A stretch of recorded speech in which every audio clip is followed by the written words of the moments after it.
안녕하세요. 엔타임 강사 강현입니다. 오늘 엔드타임 포인트 3강은 이제 미국은 왜 아프간에서 발을 뺐나라는 부분을 같이 생각해 보도록 하겠습니다.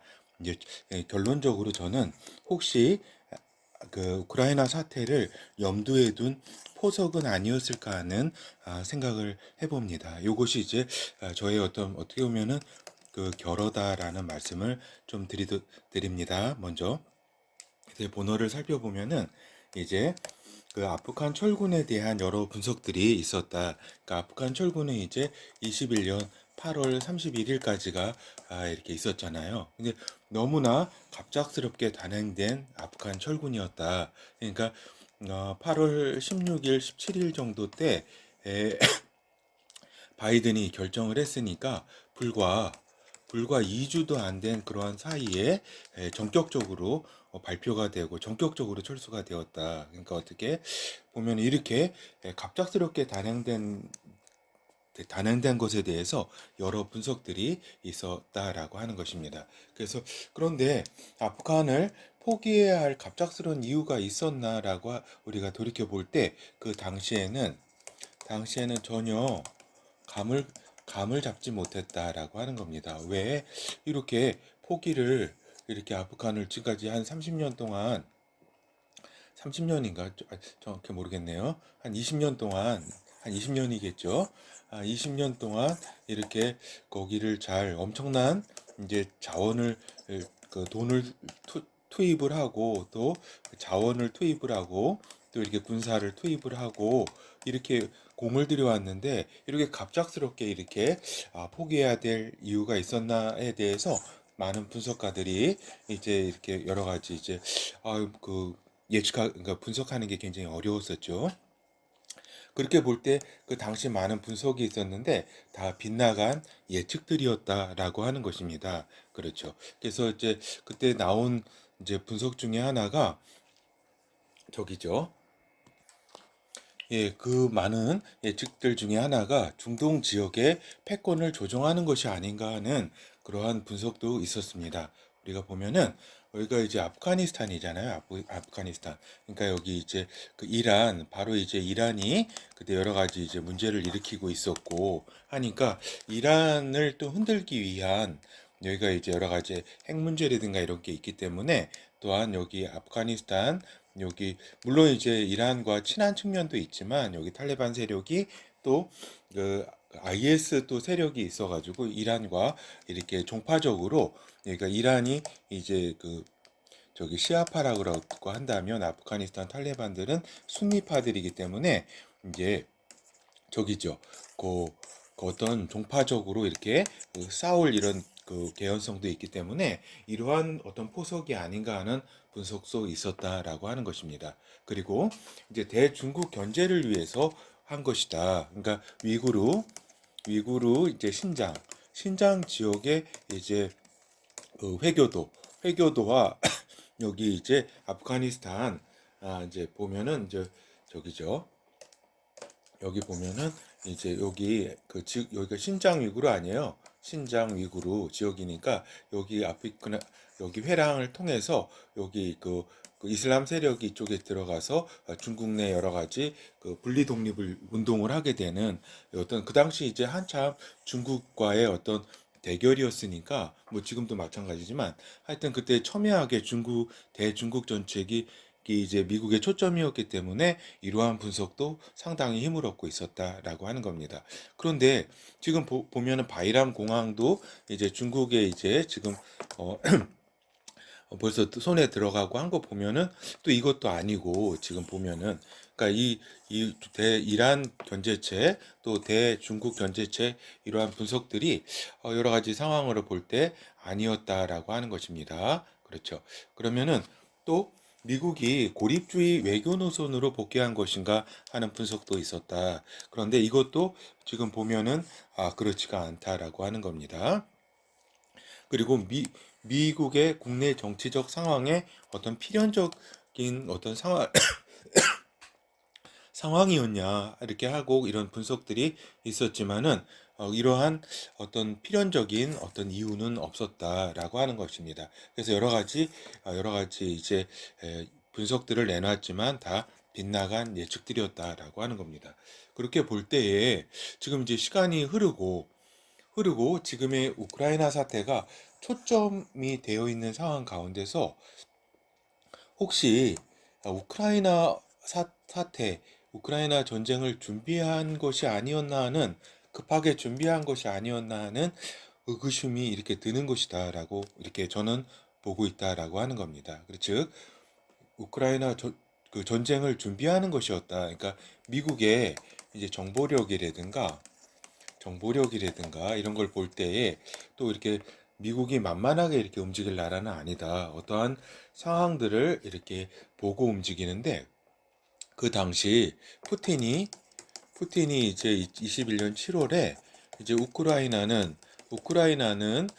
자신들의 역사 속에 이제 있는 나라다. 기원이 같이 하는 나라고, 우크라이나는 자기들의 땅이고 우크라이나인은 결국 러시아인의 한 분파다라고 하는 그 연설을 7월에 하게 됐는데, 이것이 상당히 미국의 그 다음에 이러한 연설이 나올 정도면은 푸틴이, 그러니까 그 큰 나라에 있어서는 다 준비를 뭐 이렇게 다 웬만큼 한 다음에 이런 발언을 하는 것이지, 이게 그 갑자기 이렇게 나오는 것은 아니다. 그렇게 볼 때, 그리고 그 상당히 우크라이나의 준비에 미국이 급하게 들어간 것이 아닌가.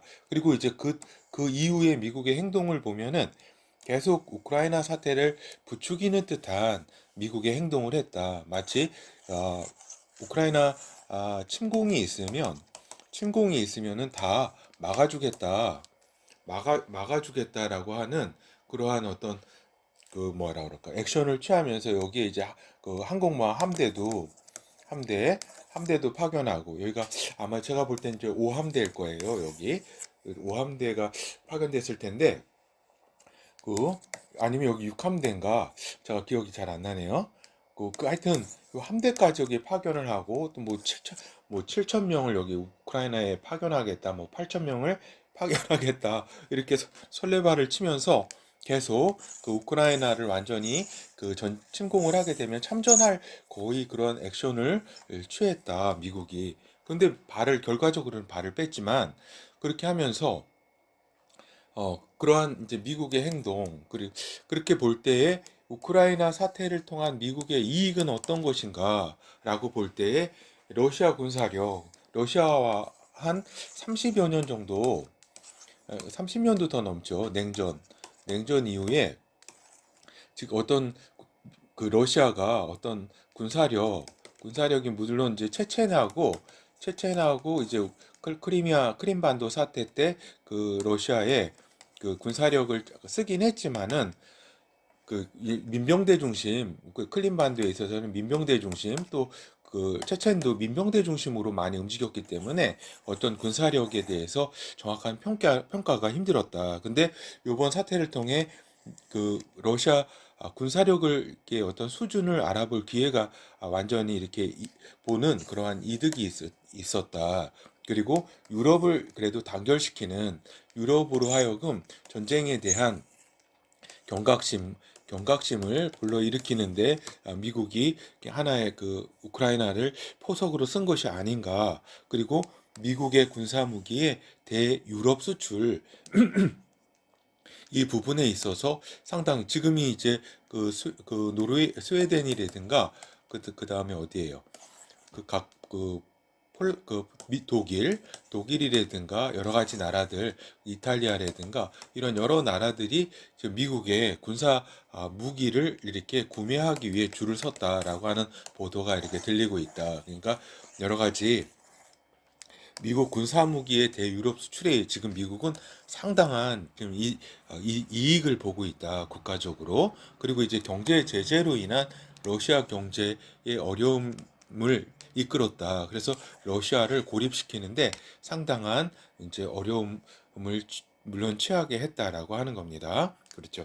그리고 보면은 그래서 지금 물론 이게 결과는 또 어떻게 나올지 모릅니다. 그렇지만은 달러의 어떤 강세를 계속 그래도 유지시키는, 물론 러시아하고 중국이 그 위안화 이쪽 체계를 또한 어떤 빌미를 주기는 했지만은 그러한 또 달러 강세에 어떠한 그 이익을 그래도 취하고 있다라고 하는 겁니다. 그리고 또 하나는 미국 내 세력 다툼의 합의점을 우크라이나 사태를 통해서 이뤘다. 그래서 즉 우크라이나 사태 유도를 통한 큰 그림의 미국 내 다툼 세력들이 여러 세력들이 합의점에 도달한 어떤 결과물이 우크라이나 사태였다.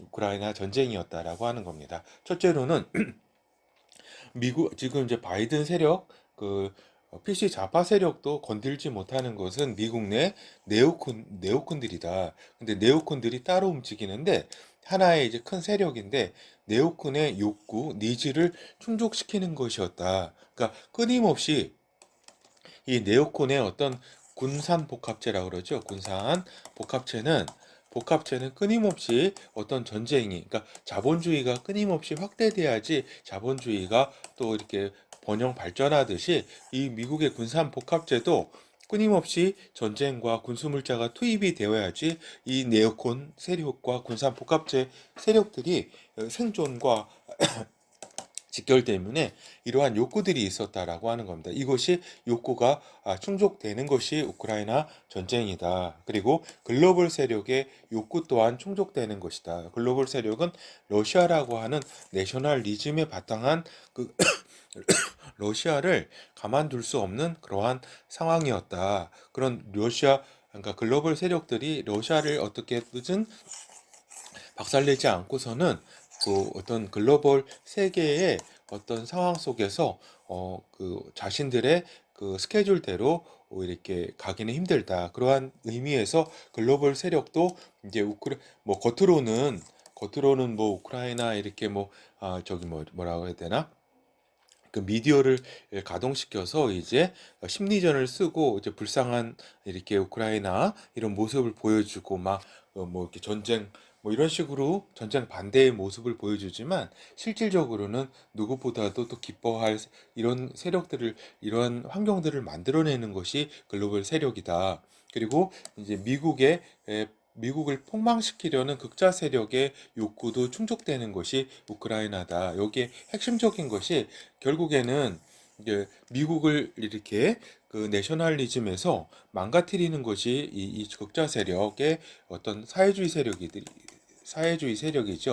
어떤 욕구인데 이 그 만약에 미국이 그 에너지 셰일 에너지를 준비한 다음에 들어간다면 이들의 세력은 뭐 이들의 욕구는 충족되지 않겠지만 결국에는 우크라이나 사태를 통해서 여러 가지 에너지 문제를 발생하게 되고 이것이 미국에까지 타격을 줄 것이기 때문에 그 경제에 큰 악영향, 인플레이션이라든가 결국에는 미국이 망가질 수밖에 없다. 결국에는 그러한 면에서 극자 세력의 미국을 폭망시키려는 극자 세력의 욕구 또한 충족시키는 것이 우크라이나 사태와 전쟁이다. 그러면서도 이제 미국 우파의 분열, 이 극자 세력이라든가 여러 글로벌 세력들의 어떤 그 욕구죠.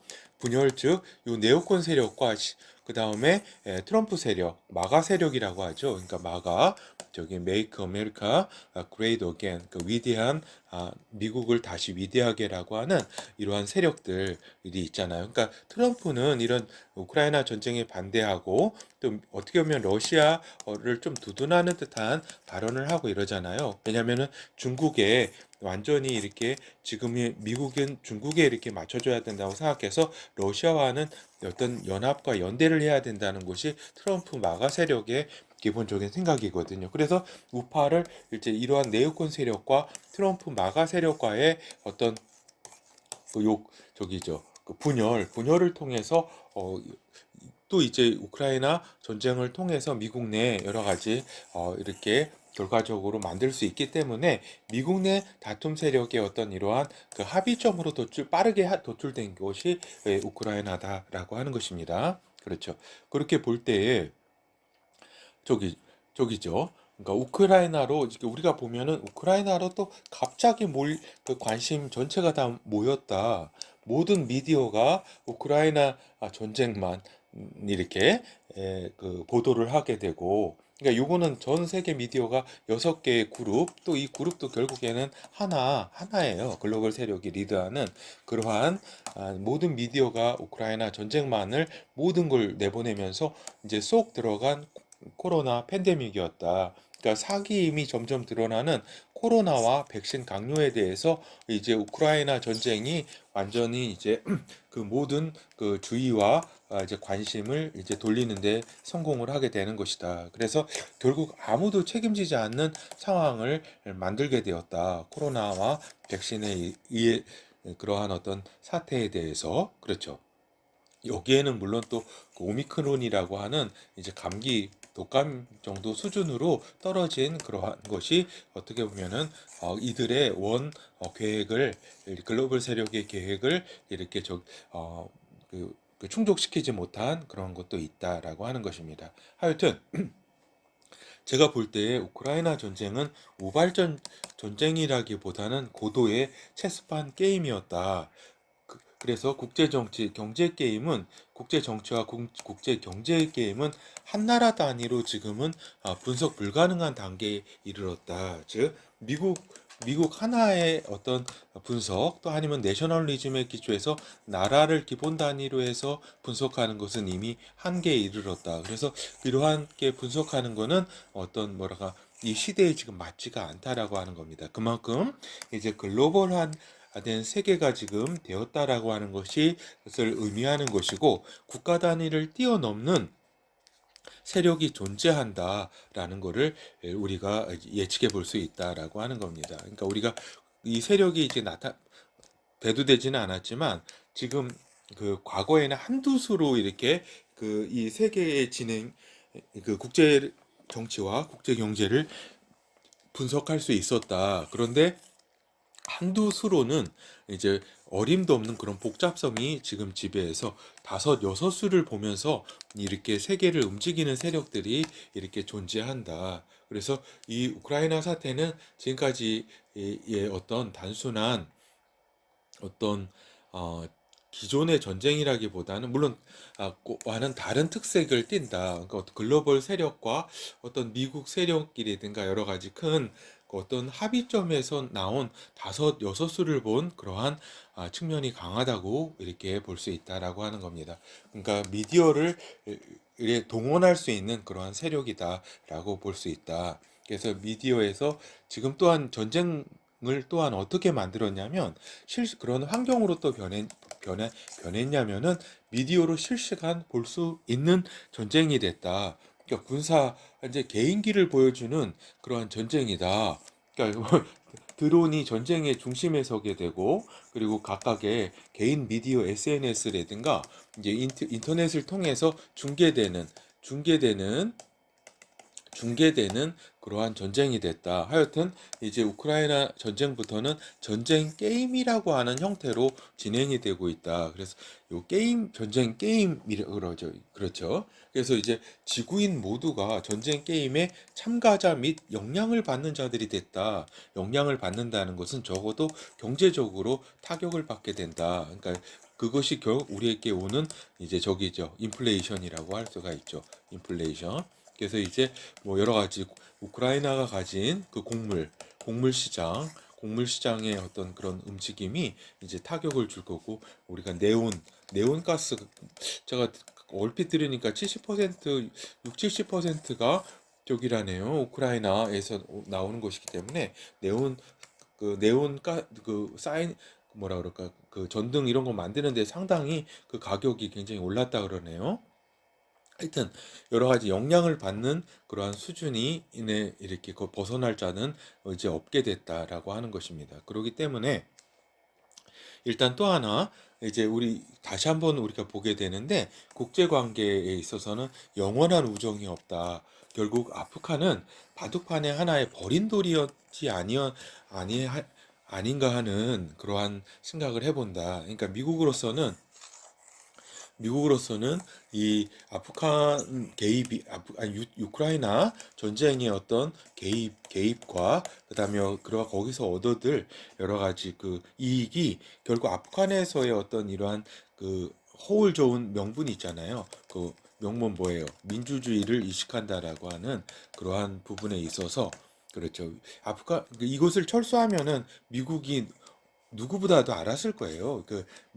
순식간에 무너진다는 거는 벌써 30만의 아프간 병력이 준비됐다고 하지만 5, 6만도 안 되는 그러한 수준 그리고 다 그 오합 지졸인 그러한 상황을 미국의 정보력으로 모를 리는 없다. 결국에는 아프간이 바둑판에 결국 버린 돌이지 아니하였나라고 하는 생각이 드는 것입니다. 그리고 우크라이나 전쟁 게임도 언제든지 상황에 따라서 버린 돌로 또 작용할 수도 있는 것이 또한 이러한 국제 관계에서 냉엄한 현실이다라고 하는 겁니다. 결국 결어를 잠깐 살펴보면은 아프간 철군의 오판을 만회하기 위해서 우크라이나 전쟁을 했는가 하는 이러한 분석이 있었다. 지금 그러니까 결국엔 그러니까 저 같은 경우는 방금 그 반대인데 이것이 어떻게 보면은 기존의 정상적인 분석이라고 할 수가 있겠죠. 그 시간상으로 이제 아프간 철군의 오판, 바이든의 오판으로 그것을 마련하기 위해서 우크라이나 전쟁을 유도해가지고 미국의 여러 가지 그 바이든의 어떤 행정부의 어떤 지지도도 회복하고 여러 가지 미국의 이익도 취하고 하는 이것이 이제 어떻게 하면은 기존의 정상 분석이라고 할 수 있죠. 아니면은 또 이렇게 볼 수가 있죠. 그러니까 그 아프간 철군을 통해서 우크라이나 전쟁을 준비한 것이 아닌가. 네, 이것이 저는 좀 유력하다고 보고 있다라고 하는 겁니다. 알겠죠? 이런 그렇게 볼 때에 미국 같은 정보력이라든가 이렇게 볼 때에 그때 또 푸틴의 발언이라든가 러시아의 준비라든가 이렇게 볼 때 우크라이나 전쟁이 난다는 것은 미국이 이미 판단하고 그 모든 그 아프간 포기를 통해서 한 곳으로 이제 집중을 한 것이라고 이렇게 볼 수 있다라고 하는 것입니다. 그래서 우크라이나 전쟁이 더 오래 지속되기를 바라는 듯한 지금의 미국의 행보가 있다. 그렇죠. 여러 가지 우크라이나로서는 여러 가지 그 휴전 협상이라든가 이런 게 있는데 여기에 이제 무인 정찰 굉장히 그런 것도 이제 막 보내고 하면서 이렇게 좀 러시아를 자극하고 하는 측면 그런 거를 볼 때는 더 오래 지속되기를 이렇게 바라는 것이 있다. 하여튼 여하튼 미국의 이제 국익을 아까 또 잠깐 말씀드렸다면 완전히 위하는 거였다면은 셰일가스 유전을 포기하지 말고 준비된 상태에서 이것이 진행돼야 되는데 결국에는 미국 이 전쟁이 이제 단기적으로는 미국의 이익이 되더라도 미국의 마이너스적인 결과를 초래할 것이다라고 하는 겁니다. 물가 폭등이라든가 에너지 가격의 폭등이라든가 하여튼 하여튼 아프간의 갑작스런 철군은 지금으로서는 세계 전략 체스판 게임에서 우크라이나 사태를 염두에 든 포석이었다는 것이 이제 저의 이제 판단이고 그러나 이제 우크라이나 전쟁의 결과와 역량이 어떠한 형태로 나타날는지는 요 게임의 참가자들 중에서 이제 결정자들 있잖아요. 결정자들도 이제 예측할 수 없을 정도로 그만큼 세계는 고밀도 복잡계로 들어섰다. 흡사. 지금 단순 방정식에서 유체 역학 방정식은 더 이제 복잡계로 이제 나아가게 되고 더 어려운 상황 아니에요. 그 변수를 그래서 불확실한 형태, 즉 아무도 불확실성이 높아지는 형태에 있어서의 아무도 예측할 수 없다는 것은 수많은 변수들이 개입하게 된다. 그래서 어떠한 결과로 이제 이어질 것인지는 이제 모르는 그러한 그래서 수많은 예측할 수 없는 그러니까 예측할 수 없는 결과로 이렇게 이어질 것이라는 것, 이것이 확실하다. 이것이 확실한 거는 예측할 수 없는 결과로 이어진 것이라는 것 하나가 이제 확실한 것이다. 그래서 불확실성이 높아지는 형태로 이제 세계 정세는 흘러간다. 그렇다고 한다면 이제 우리가 우리가 이제 하나님의 말씀이 이런 환경을 이제 그 말씀에 기록된 대로, 예언에 기록된 대로 결국 그 과정적으로 이끄는 것이기 때문에 말씀에 대한 깊이 있는 연구가 우리 그 성도들에겐 필요하다, 이렇게 말씀드릴 수 있겠습니다. 감사합니다.